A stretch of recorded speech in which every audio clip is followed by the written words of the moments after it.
자, 우선 이제 현황조사부터 설명을 드리겠습니다.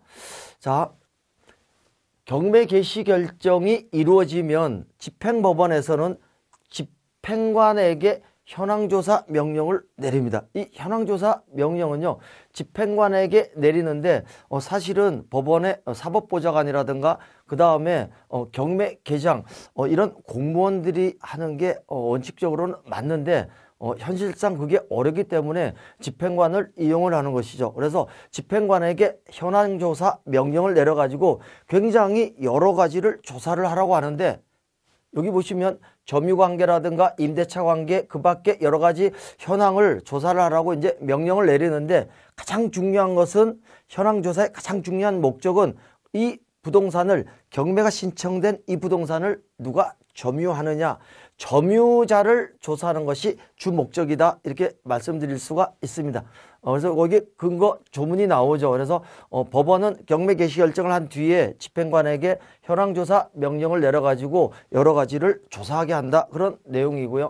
그 다음에 현황조사는 그럼 왜 하느냐?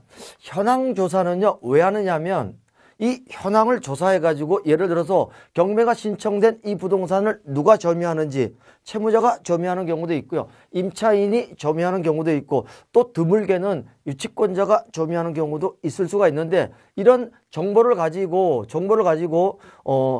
법원 경매 정보 홈페이지에 공시를 하는 거죠. 공시를 해서 이 부동산을 매수하고 싶어하는 사람들, 매수 희망자들에게 그 정보를 제공하고자 하는 그런 목적에서 현황조사를 실시하는 거죠. 이 정보를 정확하게 제공하지 않으면 매수 희망자들이 손해를 입기 때문에 정확한 정보를 제공하고자 하는데 현황조사의 목적이 있다는 것이죠.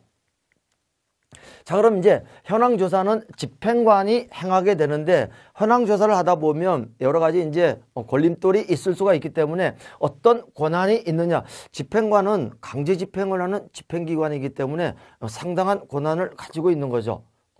예를 들어서 뭐 건물에 당연히 출입할 수 있고요. 그 다음에 질문도 할 수 있고요. 관련되는 문서를 제시해 달라고 요구를 할 수도 있고요.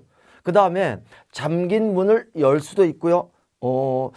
자물쇠를 부수는 행위도 가능합니다. 그래서 집행관은 강제 집행을 행사를 할 수 있기 때문에 이런 권한들을 가지고 있고요. 저항을 받는다면 경찰이나 국군의 원조를 요청할 수도 있다는 거죠. 그러나 실제로 강제 집행을 할 때는 경찰의 원조를 받는 경우가 실무에서는 굉장히 흔한데, 현황조사는 실질적인 강제 집행은 아니기 때문에 경찰의 원조 같은 거는 사실상 실무에서는 필요는 없겠죠. 그러나 이런 권한이 있다는 것이고요. 우리 법 조문을 보면 집행관이 저항을 받으면, 강제 집행 과정에서 저항을 받으면 경찰이나 국군의 원조를 요청할 수 있다는 이런 규정이 있습니다.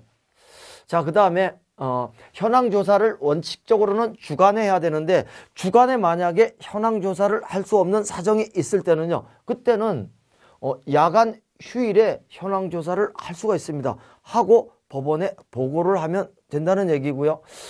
이게 잠시 그 경찰에 대한 원조 요청이 나오는데, 집행관이 강제 집행하는 과정에서 만약에 저항을 받게 되면 관할 경찰서장에게 원조를 요청할 수가 있고요. 급하다, 긴급을 요할 때는 가까운 파출소, 지구대에 구두로 할 수가 있다는 거죠.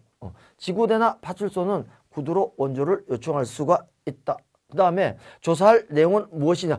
사실 조사할 내용은 굉장히 많습니다. 굉장히 많은데 그러나 주 목적은 누가 점유를 하고 있는지 점유자를 조사하는 게 주 목적이다, 이렇게 말씀드릴 수가 있고요. 그 외에 부수적으로 여러 가지 이런 것들을 조사를 하는 거죠.